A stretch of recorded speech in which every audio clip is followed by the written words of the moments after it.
Ayan. Hey, so nakikita po ba yung slides? Ah, okay, great.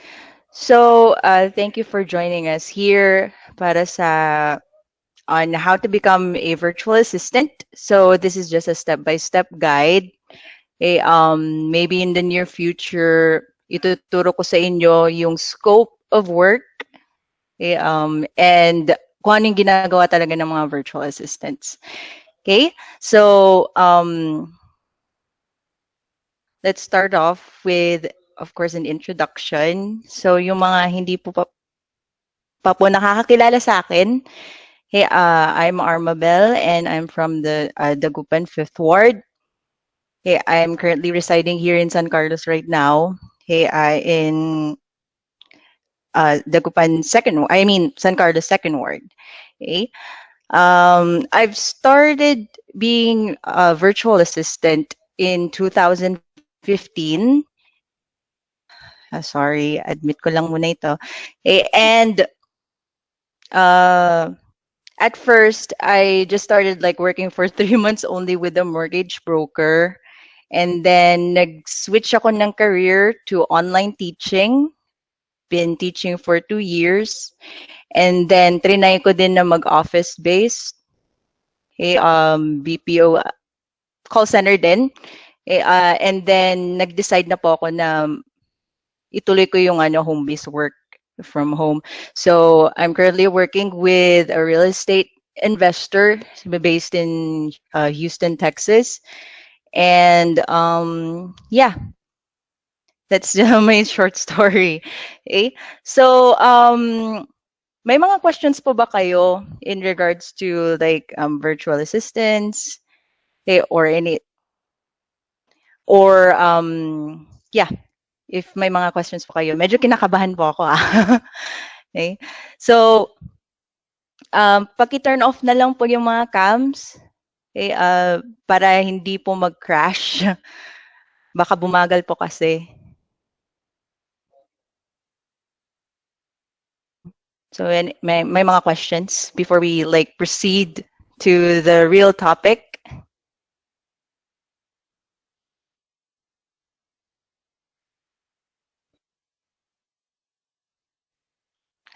Ay, as for this course, wala pa. Pero soon, sasabihin ko sa inyo, or magbibigay na lang ako ng links. All right. Sige, thank you so much, Pau. So, now let's proceed to our main topic talaga. Okay, so, ayan. So, here's my question, ha. Why do you want to work from home? What's your motivation? Okay, ano sa tingin nyo? Diane, why do you want to work from home? Grabe ka, Bes, ha? Oh. Gusto ko mag-friend to help Pao. Okay, gusto mo mag-help kay Pau? Bakit? Kasi we need to provide para sa kids. Okay, so provide, so financially, okay, financially speaking. Okay, so sino pa nga ako nang tatawagin? Or to be engaging, ha? Kay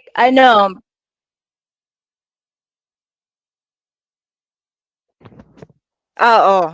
So just like me, okay, I have 3 kids. Okay, so isa sa mga reasons why na gusto ko din mag-work from home because I have 3 kids. Youngest ko just turned 2 last April. Okay, sino pa ba dito? Si Phil. Yeah, what's your motivation or why do you want to work from home? Actually may work naman ako kaso, ah, siguro I just want to have a new environment in case na magustuhan ko siya. Okay. So, na-experience ko din mag-work sa office. Okay, I think that was like 2 years ago. Pero, medyo toxic. Kaya nag-decide din, isa sa mga reasons why, kaya nag-decide na din ako mag-work from home. So, yes, most of the reasons why we want to work from home is about family, okay, transportation. Yeah, ayoko na din mag-commute. Yung mga ayaw din mag-commute dahil sa traffic. And of course, it saves a lot of money. Kasi gagastos ka sa pasahe, gagastos ka sa pagkain mo sa labas.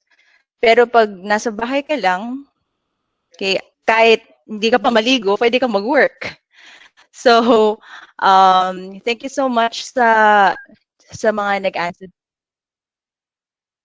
It was COVID. Isa din yun. So, especially right now, yung pandemic ngayon, mas gugustuhin natin na hindi lumabas-labas.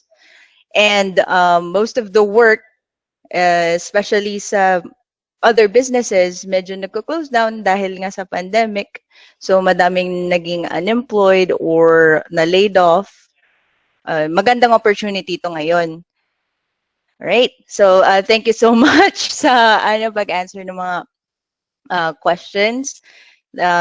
Now, let's talk about what is really a virtual assistant and what do virtual assistants do. So, here you can see there is social media management kay Ate Chit. Yung maganda yan, yung pinag-aaralan natin ngayon. Admin support. That's my current job. I work as an admin support for a real estate investor.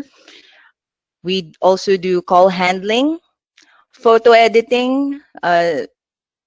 Sa line of work ko po kasi, since it's real estate, may mga properties na pinopost namin online. So, magandang added skill din po ito for editing photos of yung kung ano yung papagawa sa inyo ng mga client nyo. Database management. So, here comes in yung tinatawag na CRM or client relations management. Ito Arma, yung yes po. meron daw pumapasok. Yeah. Ay, meron ba? Yes. Ayun. Nasa ibang window kasi, sorry. Ayun, ang dami pala. So, sorry. Alright. Meron pa ba? Ayun. Okay. So, going back, database management, yung CRMs or the systems that we use to organize our leads. Yung leads, ang tawag na leads po ay yun yung mga potential customers nyo na gagawin nyo siyang warm leads or possible sales in the future. Okay? And then reports. We usually do weekly reports and then monthly reports. Kung ilan yung nagawa naming sales or kung ilan yung ilan ang napasok naming leads sa system. Okay? And a lot more. So data entry jobs, customer service, chat support, email handling, nandun po lahat. So para kang secretary, but you're doing it online. Now, any questions about this page? Wala po. Okay, so let's move on to the next slide then. Yes po. Now let's talk about your attitude or criteria, okay, on doing or being as a virtual assistant. So, pinakauna sa lahat, you should be a multitasker. So, a lot of, especially sa pag masyadong busy yung client mo, of course, they want you to do different kinds of tasks. Sometimes they want you to do calls. Sometimes they want you to reply to texts or emails. Sometimes you have to do this and that. So, dapat magaling po kayo mag-handle ng mga tasks. So, papasok din dito yung time management din. You should also meet all the deadlines. Okay? And then you should also be detail oriented, which is medyo malayo pa. Pero kasama din po yun, part of being a multitasker. Okay? Next is being proactive and a problem solver. So here, karamihan kasi ng mga clients, the reasons why they hire a VA is that they want to lessen their tasks because they want to focus on their business. So focus on sales sila, and us, we do, or we usually help them with other small tasks na hindi na dapat kailangan nilang problemahin. So for example, may mga problema din sila na, Hello. hello? Yes. Hello? Ay, Hi, kala ko nag-umpisa na pala. Okay.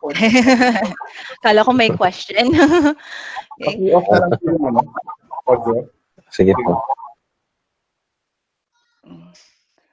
All right. Okay, so going back, okay, of course, being proactive too is when it comes to learning the systems at saka yung paggagawa ng research. Sometimes kasi yung mga clients, na din, wala na din silang time na mag-train or magturo sa'yo ng iba't ibang systems. So you should be proactive in doing so because it adds value as well as skills. Okay?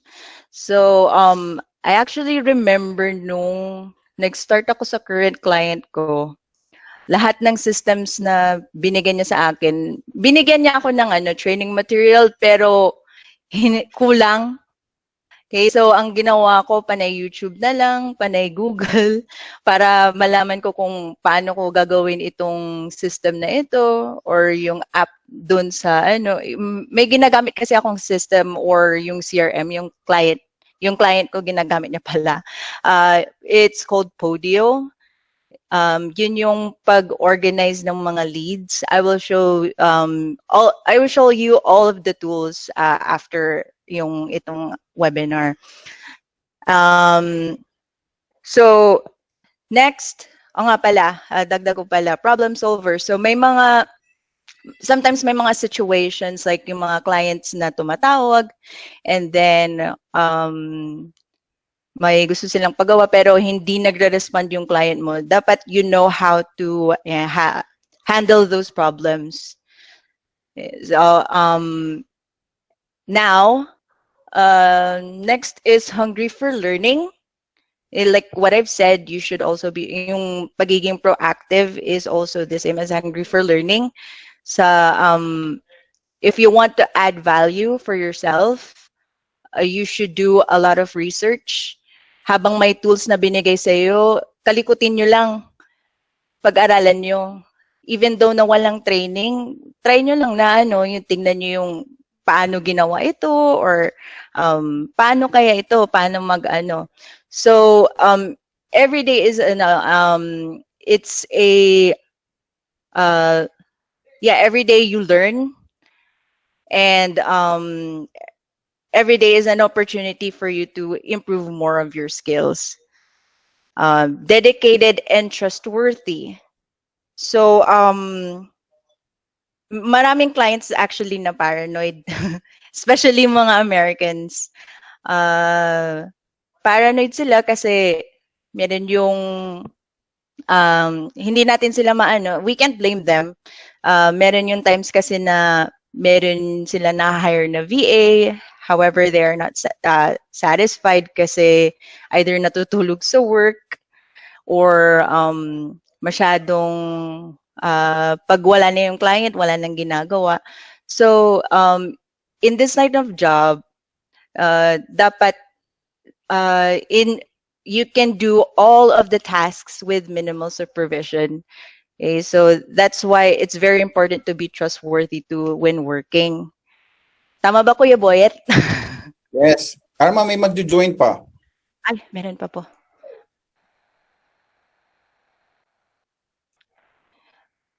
Ayun. Ilan po ba ang ilan po ba? Meron pa mamaya. Sige, sige lang. Sige. Alright. 31 na pala. First 57 time, na, yung nasa record. first time ever actually na mag-talk ako ng ganito karami. So, now, efficient, of course, clients hire you for efficiency too. So, pag may kahit mga small tasks na yan, they can actually do their jobs, like what I've said earlier. If you are being efficient, of course, mas hawak yung work mo would be long term. Hindi lang siya a short time gig. Karamihan din naman ng clients din gusto nila ng long term relationship with their VAs. So, next is being detail oriented. May mga systems na ginagamit tayo na we should know or we should choose yung right disposition if yung mga clients na to are not interested or interested, and then we should know whenever we take down notes, it should be exact. And hindi pwedeng dagdag bawas kasi medyo critical then when you're taking down notes. And of course, lastly, confidence or being confident. Any of the two po. Pwedeng part-time, pwedeng full-time. If kaya mong mag-work full-time, that's okay. If you can work part-time, that's also good. Okay. Need po ba college graduate para maging VA? To tell you honestly, sis, hindi po ako graduate. Undergraduate po ako. Pero, meron yung iba kasi naghahanap sila ng degree holder, pero not most of the time. Most of the clients, especially in the US, or any other client that I've met, ang gusto nila is either may experience or you are willing to learn. So, yung sa akin nun, aware naman yung client ko na you're welcome po, Sheila. Yeah, Sheila. Okay, so, and then, okay. All right. And then, like I said, it's based on experience. And then, karamihan naman po sa, kahit yung isang kasama ko na agent, pinsan ng asawa ko, he's actually working alongside with me. He's currently a student. He's still studying in college. And kailangan ba fluent sa English? It really depends, Rona. Kung you're taking calls, of course, may mga clients kasi na gusto nila fluent ka mag-English, especially yung walang accent. Kailangan nila walang accent, and at the same time yung you have good listening, and then you have good listening comprehension skills and reading comprehension skills, of course. Especially pag nag-take kayo ng calls. Dayan, di ba you're working sa real estate para sa newbie na katulad ko, saan kaya kami mabilis na makakuha? Yes, sa Upwork, like I've mentioned. Okay, actually in the future, ewan ko ba kung i-announce ko, pero yes, na-announce ko na ito sa GC. Kahit newbies, I'll be willing to train. Basta magpo-post na lang ako ng announcement. Okay. Arma, sorry. Yes. Yung tanong ko, kasi di ba sabi mo may real estate, meron ding telemarketing, parang maganon. Para sa mga newbie, ano kaya yung parang mabilis na pwede kami kaagad makapasok? It really depends on the skills, Bes. Kasi if you're good on talking through the phone, easy kang makakuha ng work sa telemarketing. Kasi script reading lang yun. So you have scripts to read. Tapos dapat alam mo yung flow ng conversation. Meron yung iba, like mga non-voice na work, like lead mining, ganun. Kahit newbie, pwede rin yun. Pero Oo. karamihan kasi kahit newbie ka, ang madaling makapasok is real estate talaga. Nice. So, sa panahon ngayon na mayroong COVID, ano kaya yung kasi 'di ba nag-down yung economy, maraming nag-close, gano'n. Ano yung Mm-mm. marami ngayon na available kaya? Okay, so that's a great question. As for me ha, kasi yun nga, since line nga ako in line of real estate, okay, so breakdown ko muna. Logistics medyo okay pa since more on deliveries yun. Since and of course kailangan din yun. Amazon, so more on customer service, e-commerce. Pero may mga may mga tools pa yun. So I'm not sure if they also do yung provide training. Pero yung sa real estate, it's not much affected kasi like yung boss ko ngayon, since he's an investor, mostly buy and selling properties sila.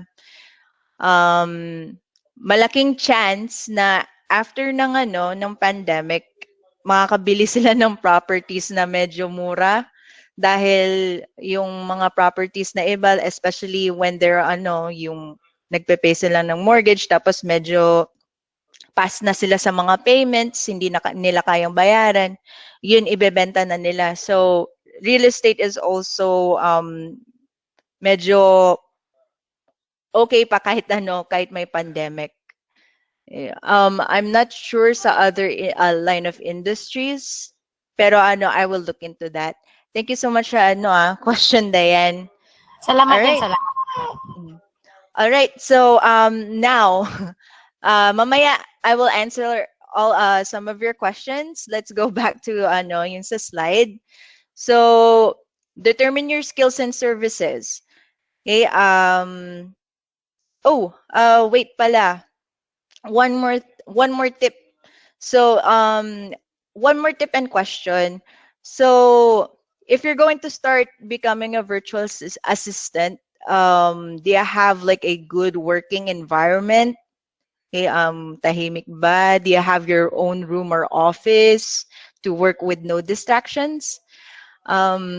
Very important din ito kasi since kahit okay lang sana if you're doing administrative tasks, but if you're also doing call handling, you would probably need a very quiet environment.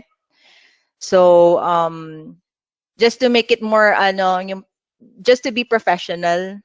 So yung mga tao na nakakausap mo sa especially from the US, they would think that you're in an office. Medyo yun nga kasi napaparanoid sila pag medyo may narinig silang ibang yung mga tumitilaok or mga dogs na nagbabark from the background. Medyo nagiging medyo sketchy na or nagiging skeptical na sila. Like I said, madaming talaga some a lot of the not a lot, but some of the Americans are a bit paranoid. Okay. So now determining your skills or services. Okay, so yung skills na sinasabi ko sa or skill set, even though hindi kayo na train, saan kayo like what skills or what do you usually do that you are comfortable with? Are you good with let's say conversing through with other people? Okay, or maybe you're good at writing. So ito na-apply din ito ha. Especially pag pag magi-start ka na. When you're good at talking through the phone, you can be a telemarketer, you can start as a customer service representative, or if you're good at writing, you can also do email management. And now, excuse me, establish your target market or your niche na tinatawag. So, anong gugustuhin mo or anong klaseng client or industry ang feeling mo na kaya mong pasukan? Okay, is it real estate ba? Is it Sir Andy, logistics? Is it telecommunications? thank you. Okay. Ay, ano pong ibig Thank you, thank sabihin you. sa walang accent? Thank Kasi you. ako wala ka accent talaga. Okay, so no accent or a neutral accent. Um, Hindi ko magawa kasi actually yung may strong accent eh. Pero karamihan kasi sa US, kaya that's why they prefer hiring people from the Philippines because most of us have neutral accent or don't have accent. Just like yung accent ng mga Indians, medyo strong. Kaya mapapansin nyo na alam nyo na Indian siya because of their accent. Pero if you're a Filipino, okay, most of us know how to speak in English. So, medyo yung mga Americans hindi nila mapapansin na Filipino ka. That's why some of them would like prefer people with no accent. Yeah. So, sige. Balikan ko yung mga questions mamaya. Know their struggles, how can you help? So, isa sa mga reasons why clients hire VAs, okay, like I've mentioned earlier, busy sila sa ginagawa nila.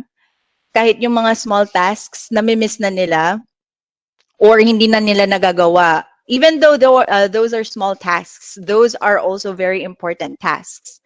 Let's say may nag-text sa kanila, hindi na nila nare-respond or may mga calls na hindi nila nate-take kasi busy sila on the other phone, ganun. Here where you come in. Ako, I actually remember when I started working with my client, 3 days siyang hindi siya nag-respond. So medyo nakakatakot, no? 3 days siyang unresponsive sa akin. And then, yung 3 days na yun, what I usually do is I do cold calls and then I just send out my end of the day report and then text blasting. So hindi ko alam kung ano nangyayari sa client ko pero nababayaran naman ako.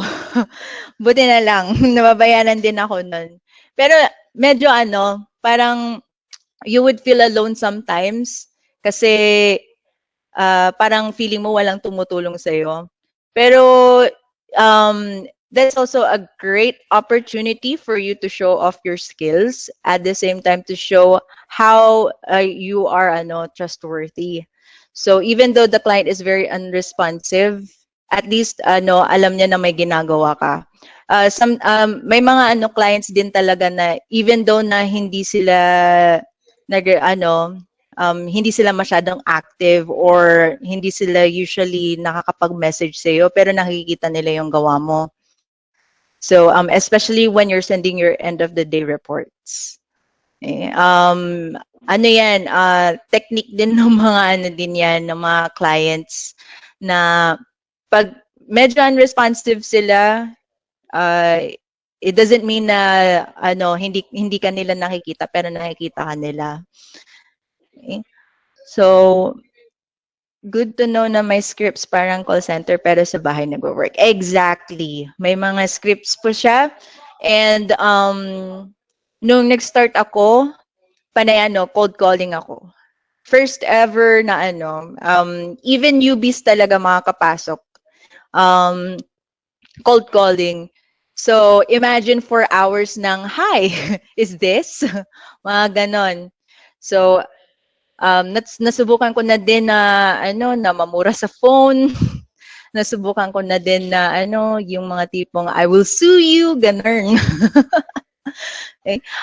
Paano yung process ng pag-hire? Okay, so good question. It really depends on the client again. Okay,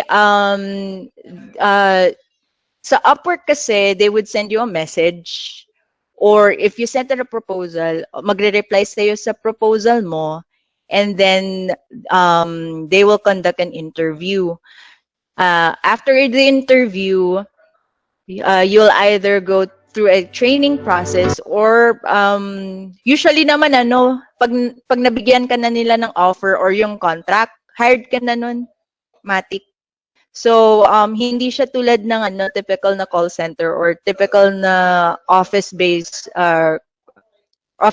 work na kailangan sa ganito magte-test ka, and then after that interview, and then after that trade muna or second interview. Hindi siya ganun. So medyo iba.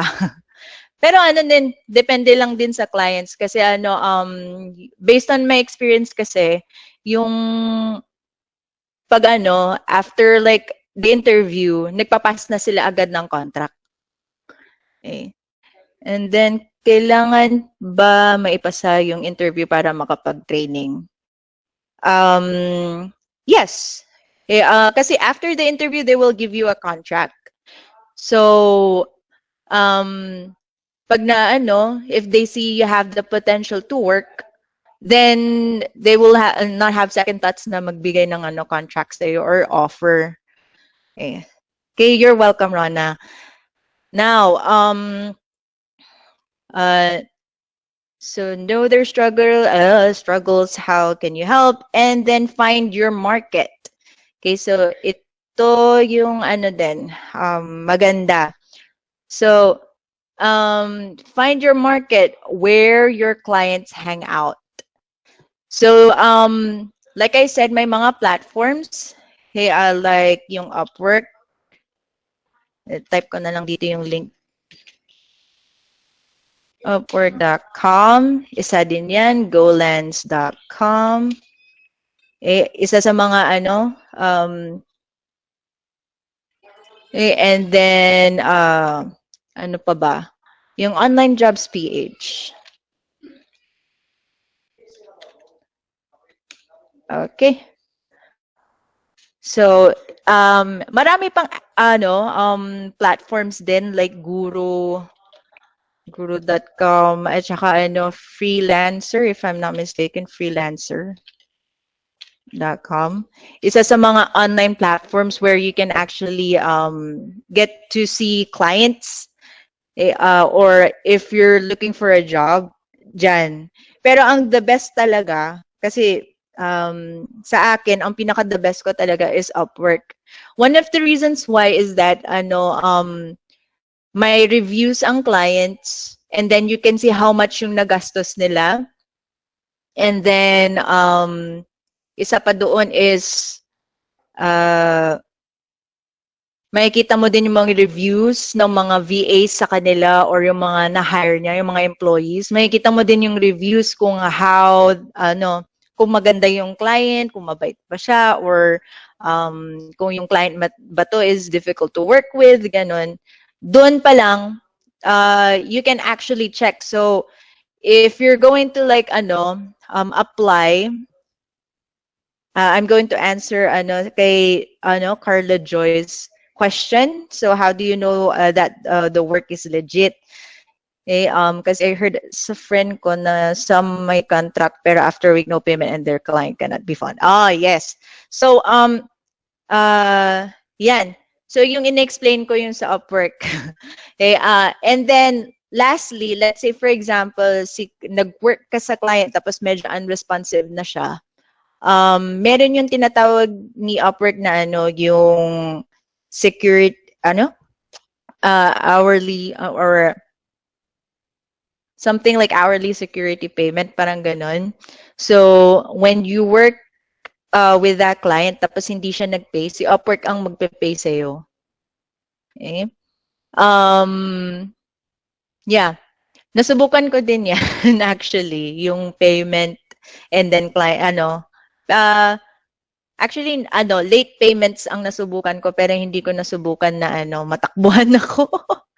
Mahirap na po yata mag-apply sa Upwork. Need mo na bang bilhin ng proposals pag naubos na yung free? So,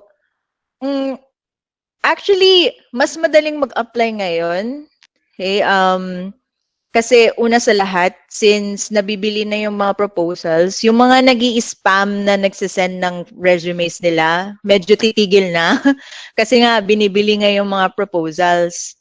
So, it's one of the advantages. Although it's a disadvantage too, kasi ano na, hindi na libre yung proposals. Pero, advantage na din yan, Sister Sheila. Kasi, yun nga, wala nang spammers, spammers na yung nag-i-spam ng mga resume nila.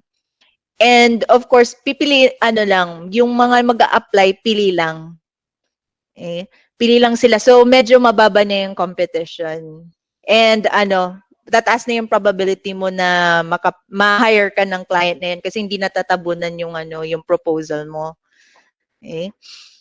Um, Next is yes, send proposals. So once you're ready, once you've created your resume, okay, or your profile based on what platform you're gonna use, go ahead and then send proposals or apply to different jobs.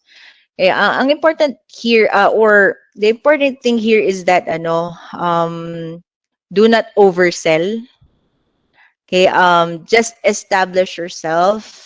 If your, let's say, ideal client is hanging out in online forums or yun dun sa Upwork, take the opportunity to offer helpful advice, or let's say, yung sa resume mo or yung cover letter, um, ano bang example na job? Like, I need a VA who can handle calls, mga ganon. So, of course, dapat yung ano, ang magandang pagsendan ng coverlet or pagsend dun sa message na yun is that number one is give them your ano, or give them advice on how you can help, and then you can tell a bit of your background. Wag mo masyadong sabihin lahat ng like the whole background. Basta yung ano lang, yung connected doon sa job na ina-applyan mo. Okay? And then ano, assurance of that client. For that client pala. Okay? So, pwede paturo din gumawa ng resume kasi dapat attractive ata yung resume or profile. Okay, good question. I haven't updated my profile uh, for how many months na, I think. Pero ano naman, kasi ano, pag sa profile kasi, it's like an online resume na din. Probably in the future, I'll teach you how. Hey, Sister Rona, Sister Darlene, sis, need ba may mga update or uploaded portfolio sa Upwork? Ano, it actually pwedeng oo, pwedeng hindi. Hey, ako nga lately ko nga lang din na-upload yung portfolio ko. Pero nasabi ko naman yung details doon. Let's say, for example, yung mga tools na nagamit ko is ano na, andun na nakalagay na dun sa profile ko. But as for, let's say, parang kay Kuya Kuya Chester na more on web development, kailangan may portfolio ka para makita ng client kung gaano kaganda yung mga ano mo, mga websites na nagawa mo. Or let's say you're a graphic designer, of course kailangan pa rin ng portfolio para makita nila yung mga gawa mo. Pero pag sa ano naman, pagdating naman sa virtual assistants, medyo pili lang siguro. Let's say when you're doing social media management or ano. Pero it's also a plus din if ano, naglagay ka sa portfolio mo. Okay? Now, so last part is get to work, provide great results, and meet deadlines. Ayan. So just like yung ano, story ni Kuya Spencer, he started with just one client and then nagka-domino effect. Yes, totoo yan. If one client or let's say your current client was satisfied with your work, he or she will recommend you to other clients as well. Okay, just like din sa experience ko ngayon, since they're currently processing yung document, yung client ko nagpa-process na siya ng documents niya, um, he wants to help me gain more clients as long as ako daw ang mag-manage at saka mag-train. Because like I said, he was happy on what I do. I always add more value, at the same time improve more on my skills, and sometimes I do a lot of research para madagdag din yung mga kaalaman ko. So that's why fortunately probably by the next 2 weeks magpapasok siya siguro mga 4 o 5 na client. So hopefully kayo din makapasok, may pasok ko din kayo. All right. So any questions in becoming a virtual assistant?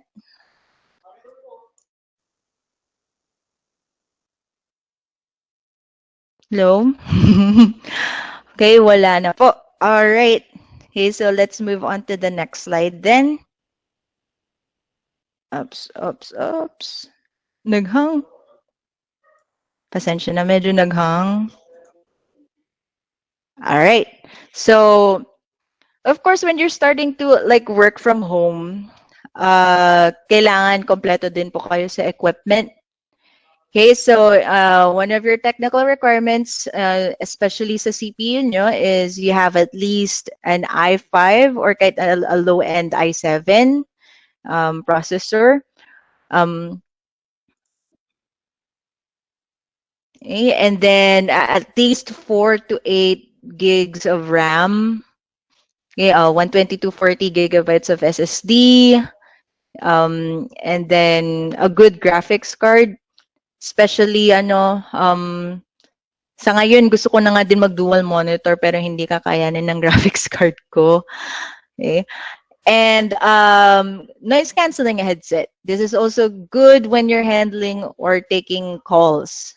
Okay. And then this is just optional, yung webcam, okay, for video meetings. Sometimes yung clients meron yung iba gusto nilang makita kanila. Meron naman yung iba they're satisfied already with just chatting or just taking up calls. So a high-speed internet connection with at least 5 Mbps. Yung current connection ko is up to 30, and use at Vito.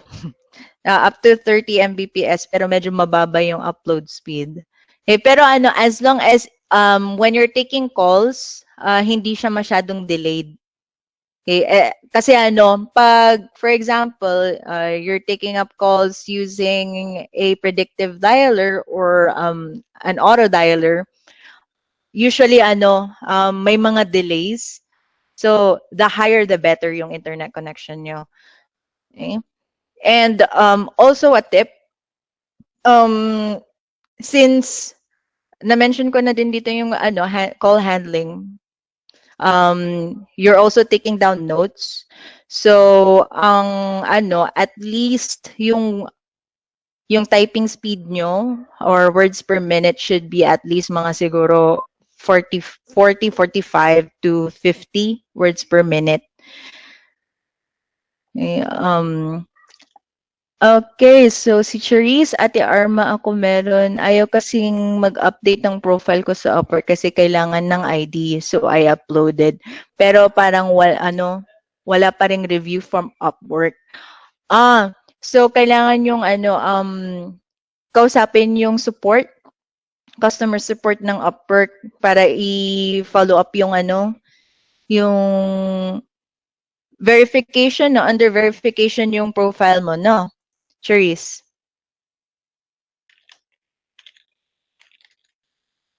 Hello?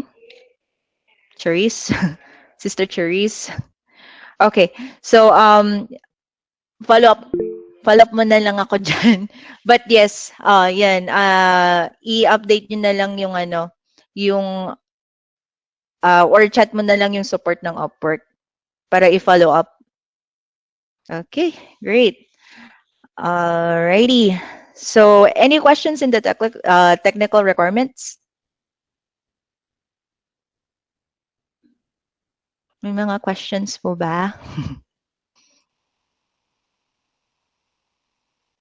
Okay.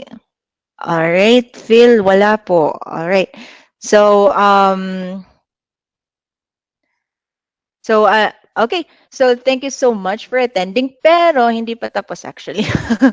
Okay. Wait lang. Dapat i-share ko yung whole screen ko. So, sinong gustong makakita ng Upwork profile ko?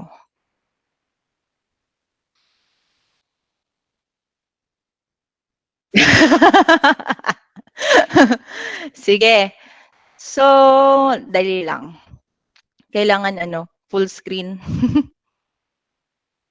Ako, gusto niyo yung Facebook profile ko? Pwede po, Kuya Boyet. Tignan po namin.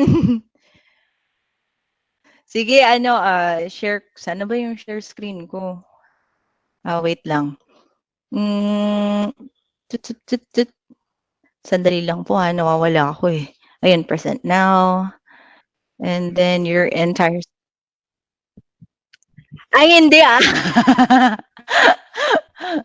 Papakita ko na ba?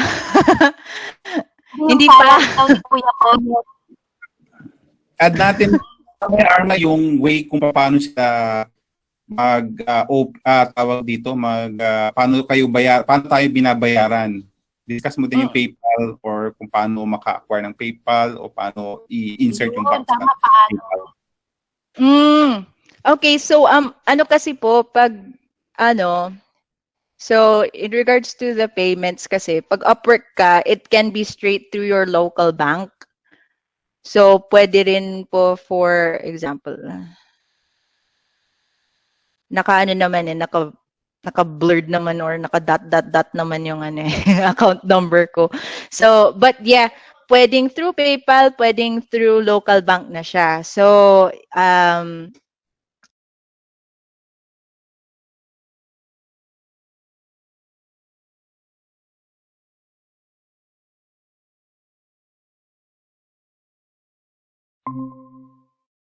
yes, local bank, so either be BPI or Metrobank or BDO, kahit anong bank as long as may Swift code siya para may padala ka from Upwork to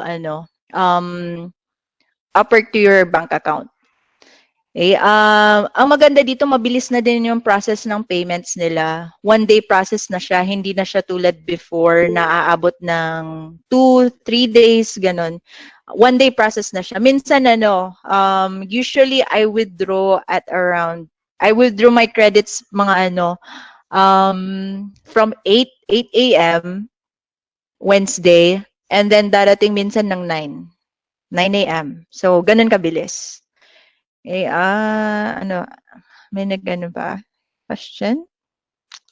May bayad po ba ang pag-create ng PayPal account? Ay, wala po. Walang bayad. Ang kailangan nyo lang i-connect nyo, ang tip ko lang pala sa inyo is like, if ililink mo yung account mo from PayPal to bank, medyo matagal. So, I recommend na i-link mo siya to PayMaya or GCash.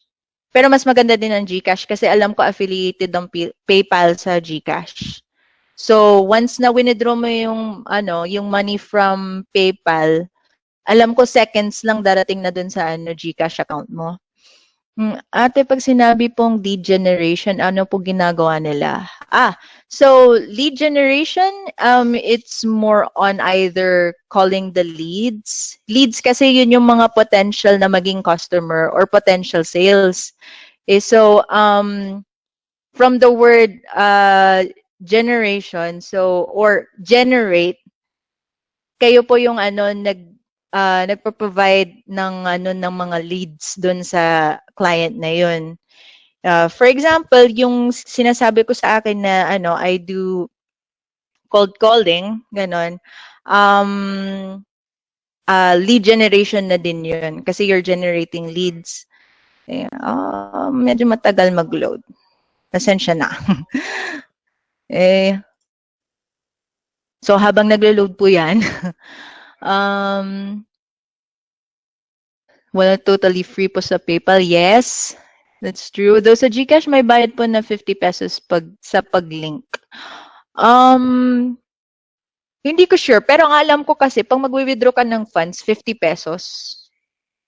Pero hindi ko alam kung magli-link ka, kailangan pa ng payment for like 50 pesos, a fee of 50 pesos for linking.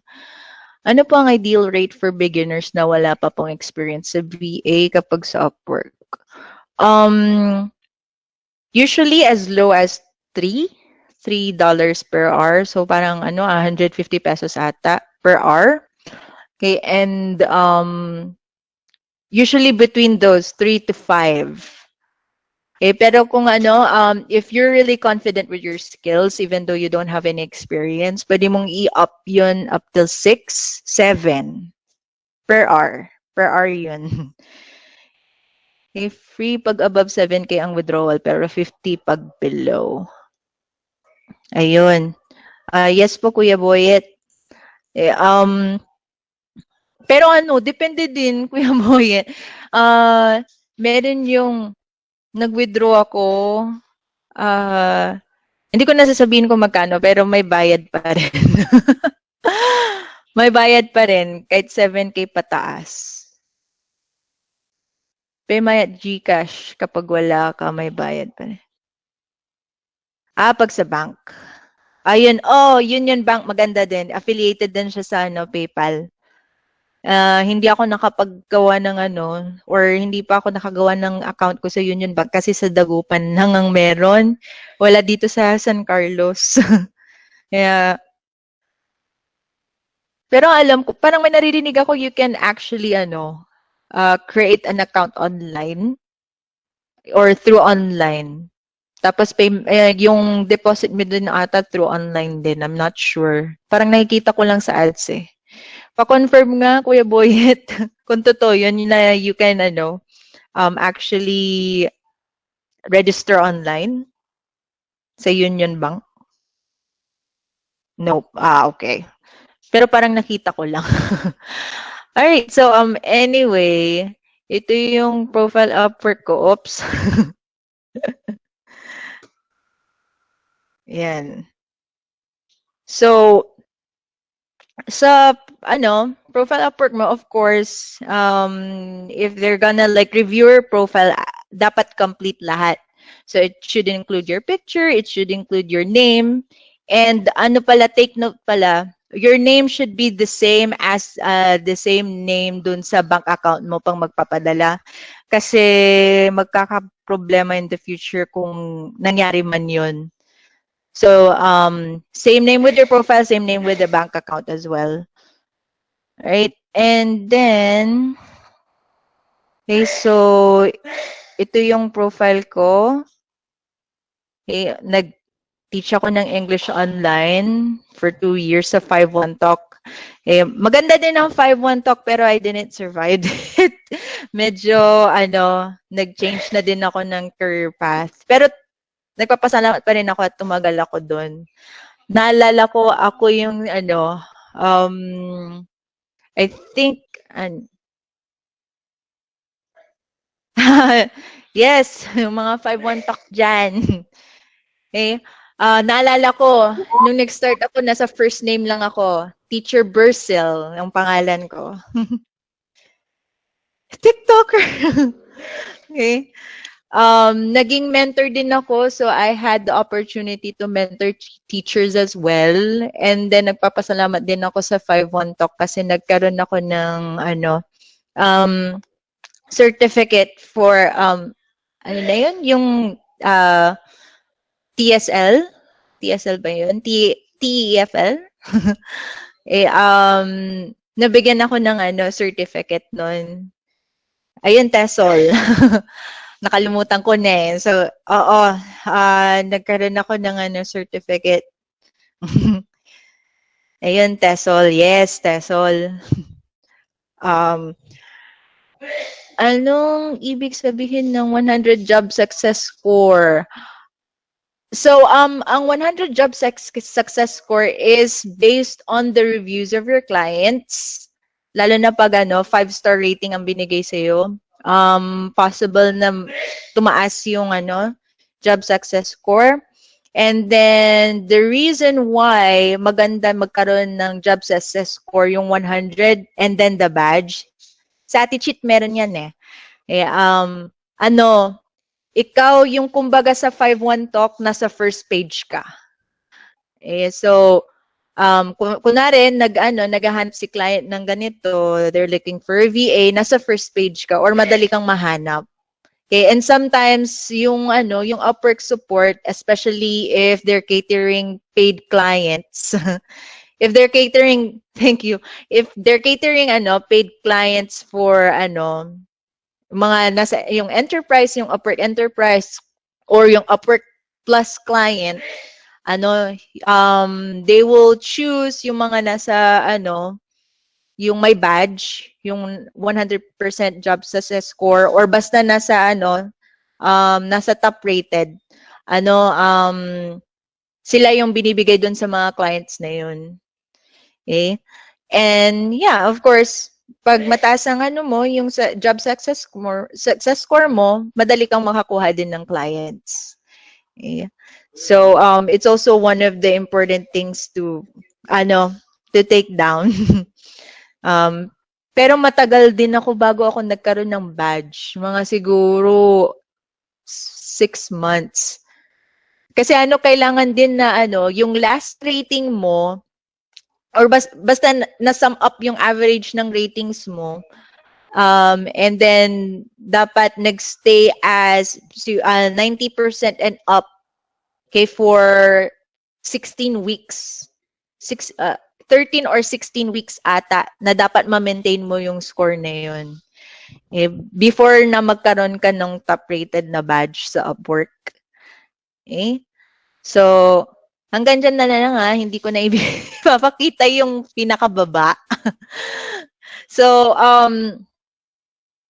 ito, I'll also introduce you to my agency as well.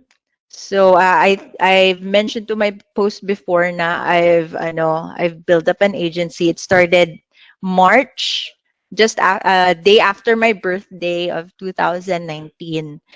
So ang ginagawa ko, it's like a third party company. Like I would hire agents na may experience sa experience sa BPO industry or any experience with working with other clients online. And then ako naman I will look for clients. So I will look for clients tapos ima-match ko dun sa agent na yun. But now, since bigay na siya ng opportunity na siya na mismong magbibigay ng clients, mas madali na yung proseso. So I'm really blessed na na-meet ko talaga yung client na yun. So, yan, okay lang kasi as a whole naman itong payment na yan, yung nakikita nyo. Hindi sa akin yan lahat. Yan yung na-earn namin, na-earn din ng mga agents ko for this year. Okay.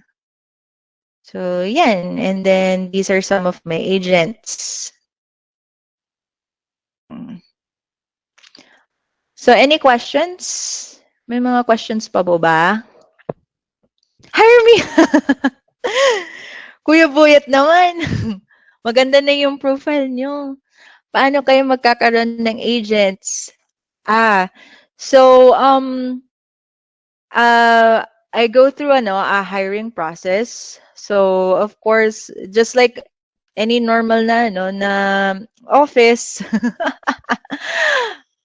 don't worry, I'll be sending you out a form so you can actually try na mag-apply. And then kasi at the end parang lang ako, what do you call this? Anong tawag dito? Middleman? Middleman po kasi ako ng boss. So at the end of the day, once I filtered out all of the agents, you get to speak with my client for the final interview. Don't worry, mabait yung client ko. Just the background of my client. Ano siya? Yes. Opo. Sige, apply kayo. So, yung background ng client ko, he's a family man too. Eh, he has 2 kids and magkakaroon na ng 3. Currently pregnant yung wife niya. Mabait din po ako, Kuya Boyet. Yes. Okay, so going back, yung client ko na yun, he's an investor and I can hold my breath for 12 seconds. That's a good skill. Wow. For swimming. Yun. So he's a real estate broker and then he is a very, let's say, yung madaling makaintindi yung client ko. Sobrang bait niya. As in, wala akong masabi. May mga times na talagang medyo siya, unresponsive or medyo busy siya na sometimes may mga problems na kailangan i-escalate, hindi naaayos agad. Good thing naman din. Na-overcome na din yung yung mga problems na din yun. So yes, just wait for the yung form na I'll be sending out.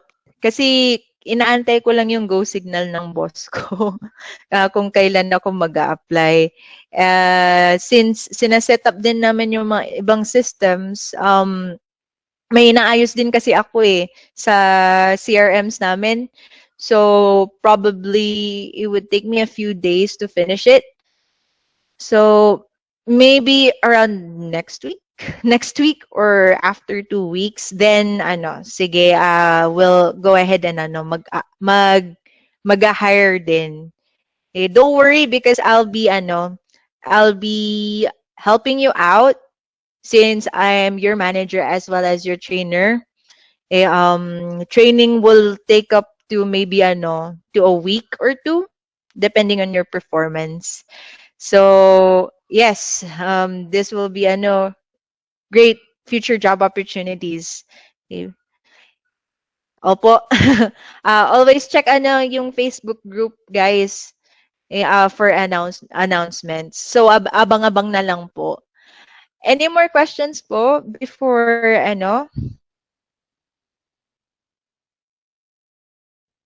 before I go? Any more questions? None so far. All right. Question na po. Kailan natin 5 minutes more. Sige po.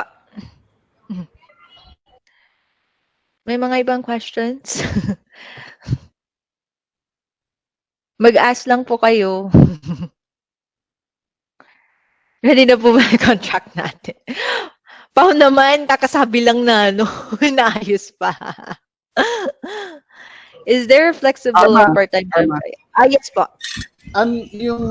Yung possible work na i-offer ng boss mo, can you give us a background? Ano ba yun? Cold calls? Yes. Technical More support? on more on cold calling. Okay, type ko na lang po dito. Cold calling, cold calling. Or in other terms, appointment setting. Cold calling. Appointment setting. May mga non-voice din like text blasting, text and email blasting or email blasting. And then ano pa ba? Lead mining. So there's a difference to sa yung lead mining from lead generation. So lead mining, ikaw yung mismong tao maghahanap ng mga contacts nung yung ibibigay mo dun sa cold caller or dun sa yung dun sa lead generation. Time zone, sorry. CST. So, for example, 8:19 p.m. dito, sa kanila is 7:19 a.m. Okay? Yung client ko, he's currently residing in Houston, Texas. But he's catering the whole state of Texas. And also thinking about expanding. He already started expanding from New Jersey to California. He have some partners there, especially in California. So maraming great job opportunities. Yung client ko din is also a well-known real estate investor sa Texas. Especially sa mga multifamily houses. Yung mga multifamily houses, yung mga tinatawag na mga apartments, ganon, or townhouse, yun ang tinatawag na multifamily residence. So he only buys and sells properties that has high equity. Yung ibig sabihin, yung malaking profit talaga. So, anyway, just to give you a background, Sister Chu, Althea, sige ba? Basta mag-send lang ng mag-register sa form na isa-send ko maybe in the future, soon. So, just to give you more about the background sa work ng yung possible work sa client ko, cold calling. You will call leads. Not assess, pero you'll ask them if they're interested in selling their property, and then get information. Next is text blasting and email blasting. It's also the same as cold calling. Yun nga lang non-voice siya. So more on writing skills yan. And then lastly, yung lead mining. That's what my yung husband's cousin is doing. He's looking for buyers, or he's building a buyer list wherein he usually gets the names and emails on different Facebook pages. Tagahawak ng CP. Don't worry, hindi kailangan ng phone, pero more on software tayo. Most probably, siguro Kuya Boyet, magbigay na din ata ako ng webinar for cold calling soon. Para Sure. para may basic sila. Yes, and maganda din to kasi yung script na ginagamit ko is usual script na ginagamit ng mga ibang investors na din. Yung investor ko kasi, he went through a mentorship program before. And I tell you, magkano yung mentorship program niya? He paid $150,000 for it. Para lang ma-set up yung systems, ma-set up yung maibigay sa kanya yung scripts, lahat ng mga sheets. So, yung $150,000 binigay niya sa akin for free. Yung pinag-aaralan niya, binigay niya lang sa akin for free. So, this is a great opportunity to also teach you for free too. So, yeah. Most probably pretty soon magbigay na din ako ng training for appointment setting or cold calling. Yeah, pati si Tiw. Yes. Pagturuin natin. Yes, magturo din si Ate Tiw. Transaction coordinator. Gusto kong pag-aralan 'yan. Okay. All right. So thank you so much for attending my webinar. I hope may mga tips kayo na malaman or na pag-aralan. In case na may mga questions pa kayong pahabol, you can just send or mag-comment na lang po kayo dun sa post ko in regards to your questions. Sa Upwork profile, I would probably help you how to bypass yung yung tawag dito, kasi alam ko karamihan ngayon nare-reject yung Upwork profiles nila, but it's all about algorithm. Okay, so mababypass natin yan, ma-approve din natin yung yung profile niyo sa Upwork in just a day. Okay, naging private na Upwork ko, sis. Tagal na. Oo, sa mga kasi, yun na ang ginagawa ng Upwork ngayon. If you haven't been like active for maybe months, isa-suspend or ipa-private yung Upwork mo. Yes, dapat ginagamit. Ang alam ko, 1 month, 1 to 2 months ginagawang private or sinasuspend yung account, Sister Sheila. Kaya ang pwede is talk with the support para i-reactivate yung Upwork mo. Activate, pasabugin yun. Charot. Nag-social distancing din sila. Okay. So, yes, thank you so much. Before we end, Brother Boyet, paano na lang po ang closing? Yeah, sige, salamat. Very helpful yung mga tips ni Arma. So, we appreciate yung desire niya na nag-share sa atin.